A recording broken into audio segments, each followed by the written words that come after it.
안녕하세요. 빌딩즈의 윤상현, 조한입니다. 요즘 1월달에 매각 사례가 많아서 매각 사례 총 4가지를 가지고 말씀 나눠보도록 하겠습니다. 동교동 203의 11번지입니다. 토지 면적 55평, 연면적 138평, 용도 지역은 제2종 일반 주거지역에 해당되고요. 지하 1층부터 지상 6층 규모의 건물로 도로는 8m, 4m 양면 도로를 접하고 있습니다. 주차는 3대, 승강기는 1대로 2018년에 준공된 비교적 신축 건물이고요. 홍대 입구역에서는 이제 370m 정도 떨어져 있어서 지하철 접근성도 꽤 괜찮은 곳에 위치했다고 볼 수 있습니다. 거래된 금액이 54억 5천으로 평당 이제 9,800만 원 수준인데 최근 거래된 시세와 비교하면 일정한 금액이 거래된 것으로 확인되고 있습니다. 다만 주목하셔야 될 게 매도인이 21년도에 매입한 금액이 이제 51억 원으로 매입을 하셨습니다. 당시 매입하셨을 때 뭐 신축할 것도 아니고 임대가 다 세팅되어 있던 걸 매입하셨기 때문에 부대비용이라고 하는 뭐 취득세나 그런 이제 기타 비용만 들어간 것으로 확인이 돼서 엄청난 손해는 아니지만 그래도 매도인은 크게 이득을 많이 남기지 못하고 그쵸. 매각한 사례로 확인이 됐습니다. 임대 내역을 저희가 확인을 해봤는데 지금 1층이 공실이고 수익률이 한 2.7% 정도 나오는 상황이었습니다. 1층까지 임대가 맞춰진다고 가정을 했을 때 한 3% 초반대까지 나오는 걸로 확인이 돼서 임대 수익 목적으로 매입을 하지 않았을까 싶습니다. 아마 집가 상승은 그렇게 드라마틱하게 볼 수 있는 지역은 아니라고는 생각은 들긴 합니다. 맞습니다. 다만 이자 비용 이상으로 임대료가 나온다고 하면은 그냥 일반적인 인플레이션 해지용으로 매입을 하시지 않았을까라는 생각이 들고 있습니다. 그리고 또 요즘 건물 매입할 때 또 임대가 가장 중요한 만큼 네. 이 지역의 임대 가능성을 좀 살펴봤을 때 뭐 카페나 이런 F&B뿐만 아니라 사무실 안에서도 뭐 공유 오피스라든지 약간 예체능계 그런 쪽 수요가 좀 많다 보니까 그런 리스크도 좀 적다는 것을 아마 매입하실 때 많이 고려를 하신 것 같습니다. 1층을 빨리 맞추는 게 관건인 것 같습니다. 서교동 370의 26번지입니다. 해당 매물이 거래된 금액은 46억 5천, 토지 면적은 51평, 연면적 149평으로 이게 3종 일반 주거 지역에 위치한 건물입니다. 이제 지하 1층부터 지상 5층까지 규모로 되어 있는 건물이고요. 도로는 마찬가지로 8m, 4m 양면 도로를 접하고 있습니다. 준공연도는 이제 92년도라 어느 정도 좀 노후화가 되어 있고 홍대 입구역과 합정역의 좀 사이 정도의 위치해 있는 건물로 대로변 이면에 있고 또 앞이 또 상업지에 해당되는 또 특징이 있고 건물을 보면 이제 지하 1층부터 3층까지는 상가, 그 다음에 위 4, 5층은 주택으로 되어 있는 상가주택이고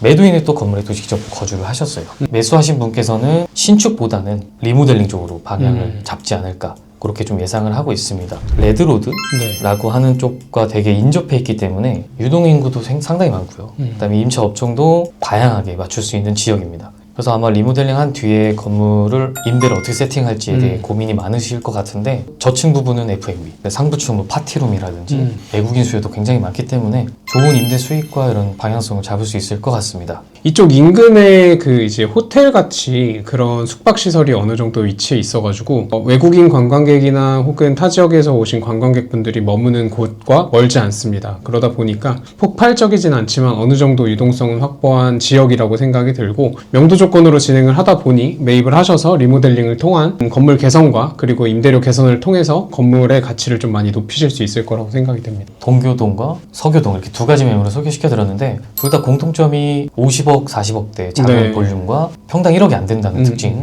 그 다음에 이제 상권의 인접성이 좋은 위치에 있는 물건이라는 특징을 좀 가지고 있는 것 같아요. 일반적인 개인 투자자들이 찾는 금액대인 거는 맞는 것 같습니다. 아무래도 좀 너무 커지다 보면은 금리나 이자에 대한 부담이라든지 그런 것들을 이제 개인이 감당하기 어려운 금액대가 많이 됐는데 이 정도 상권을 가지고 있는 곳에서 이런 매물이 나온다고 하면은 지금 매수 수요는 어느 정도는 확보가 되어 있는 것 같습니다. 반포동 747번지 반포동 CU 건물입니다. 매매 가격 108억, 토지 면적 72평, 연면적 63평, 건폐율 43%, 용적률 88%, 용도 지역은 제3종 일반 주거 지역에 위치해 있었습니다. 층수는 지상 2층짜리 건물이었고요. 도로는 북쪽으로 12m, 6m 코너 도로를 접한 그런 건물이었습니다. 주변 역으로는 신논현역에서 도보로 약 1분에서 2분 정도 거리에 위치해 있었습니다. 저는 개인적으로 이 매물이 되게 좋다라고 생각을 했었습니다. 명도 및 그리고 2층 주택까지 용도 변경을 하는 조건으로 진행을 하다 보니까 매수인분은 매입하시고 나서 신축을 통한 그 건물의 부가가치를 창출할 수 있을 거라고 보여지고요. 해당 건물을 저희가 추천드렸던 이유는 신분당선과 9호선이 접한 환승 역세권을 가지고 있었고, 그리고 강남대로에서도 진입할 때 건물이 바로 보이는 입지에 위치해 있었습니다. 북향의 12m 도로를 접하고 있던 건물이다 보니까 신축을 했을 때 일조권 사선 제한이나 그런 문제에 대해서는 굉장히 자유롭게 지을 수 있었던 그런 건물이었습니다. 주차장 구획을 하기 굉장히 편한 그런 조건을 갖고 있기 때문에 북향 코너 건물이라고 했을 때는 굉장히 좀 검토하실 때 좋은 장점이라고 생각을 해주시면 좋을 것 같고요. 특히 이 지역 같은 경우에는 앞쪽에 상업지, 안쪽으로는 3종 일반 주거지역, 더 안쪽으로 들어가면은 완전히 이제 주거지역이 되는데, 그 상업지와 주거지역을 연결하는 약간의 상권이 이루어진 그런 곳이라고 생각이 됩니다. 저는 100억대 초반 이제 신축을 할 수 있는 매물 중에는 거의 베스트이지 않았나라는 생각이 듭니다. 그나마 한 가지 아쉬운 점을 꼽자고 하면은 필지 모양이 그렇게 이쁘진 않아요. 반듯하진 않은데, 그래도 이 코너인 장점을 통해서 주차장을 좀 안 이쁜 곳에다가 확보를 하게 되면은 그래도 좀 반듯하게 건물을 사용할 수 있지 않을까라는 생각이 됩니다. 보통 신축을 할 때 주변을 항상 살펴봅니다. 네. 근데 이 건물 맞은편에 최근에 신축된 건물이 있고 심지어 규모도 비슷한 걸로 알고 네. 있습니다. 근데 이 건물은 이제 1층을 제외한 모든 층이 병원으로 임대가 세팅이 된 점을 고려를 했을 때 이 저희 상님께 소개시켜 주신 매물도 병원으로 세팅하기 전혀 어렵지 네. 않다는 거를 간접적으로도 알 수 있는 점, 그런 게 좀 일단 좋은 점인 것 같고, 사실 걱정되는 건 딱 하나 있던 것 같아요. 신축하고 매각했을 때 이면이 때 좀 볼륨이 좀 높게 그럴 수 형성될 있죠. 가능성, 네. 그런 거 빼면은 진짜 너무 좋은 매물이지 않을까 네. 싶습니다. 마지막 매물은 논현동 213번지가 매각되었습니다. 매매금액 108억, 토지면적 69평, 연면적 74평, 건폐율 37%, 용적률 64%. 용도지역은 제3종 일반 주거지역에 위치해 있습니다. 12m와 측면에 6m 도로에 껴있는 북향 코너 건물이었고요. 주변역은 학동역에서 100m. 조금 전에 말씀드렸던 그 사례랑 거의 비슷한 조건을 가지고 있습니다. 해당 건물도 이제 그 매도인분께서 건물을 영도해 주시는 조건으로 매각을 하셨고요. 필지 모양이 굉장히 이쁘게 잘 되어 있습니다. 그리고 앞에 도로도 굉장히 넓었고요. 사실 장점이 전에 말씀드렸던 그 반포동 매물과는 완전히 동일하다고 보시면 좋을 것 같은데, 학동역 인근이 사무실 사용하시는 분들의 뭔가 의견을 들어보면 굉장히 좋다라는 그런 평이 많아가지고 임대를 주거나 직영으로 사용하기에도 굉장히 좋았던 매물이라고 생각이 됩니다. 약 2년 전 정도에 평당 1억 6천으로 매각된 사례들이 있어가지고 해당 건물은 평당 1억 5천 수준으로 오히려 조금 더 저렴한 금액대로 진행이 되었습니다. 명도가 안 되는 조건으로 조금 오래 남아있던 매물이, 시장에 오래 있던 매물인데 명도가 되자마자 좀 매각이 됐고요. 그래도 100억대 초반에 의미 있는 금액대, 그리고 의미 있는 입지와 도로 조건이라고 하면은 신축 매물들도 그래도 잘 매각이 되고 있는 것 같습니다. 100억 초반대 이 정도 조건을 갖고 있는 입지가 거의 없거든요. 맞아요. 많이 없어요. 네. 그래서 아까 반포동도 그렇고 이런 논현동도 그렇고 진짜 잘 매입하신 것 같고, 네.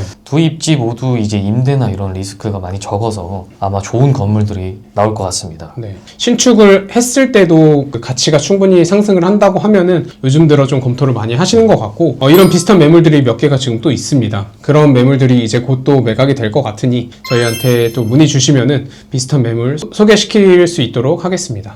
다양한 지역이 거래되지만 네. 역시 강남은 강남이다. 네. 강남은 네. 강남이다. 그리고 꾸준히 좀 거래가 나오고 있습니다. 맞아요. 강남에서도 좀 거래가 안 되고 있었던 매물들이 조건이 맞춰지거나 금액이 조정이 되면서 거래가 좀 잘 되고 있는 것 같습니다. 네, 그래서 좀 검토하셨던 물건도 다시 한번 검토를 하시면 좋은 조건으로 아마 계약을 할 수 있는 기회가 생길 것 같습니다. 네. 서울 면적이 대한민국 면적의 0.6%래요. 거기서 이제 또 강남, 송파, 서초, 좀 용산, 상급지 면적은 또 거기서도 0.2%라고 하더라고요. 그래서 대한민국 면적의 0.2% 안에서도 또 좋은 도로와 좋은 조건을 가지고 있는 매물들은 또 더 적을 겁니다. 그런 것들을 이제 빨리 잡으시는 분들은 대한민국 0.01%의 자산을 가질 수 있는 기회이다 보니까 지금 충분히 검토를 할 수 있는 시점인 건 맞는 것 같습니다. 좋은 물건을 매입하고 싶은 분들은 언제든지 연락 주시면 안내 드리도록 하겠습니다. 네, 저희 오늘 매각 사례 4개 말씀드렸는데요. 휴기가 좀 지나면은 현장에서 저희가 생생한 정보 전달 드릴 수 있도록 하겠습니다. 지금까지 빌딩주였습니다. 감사합니다.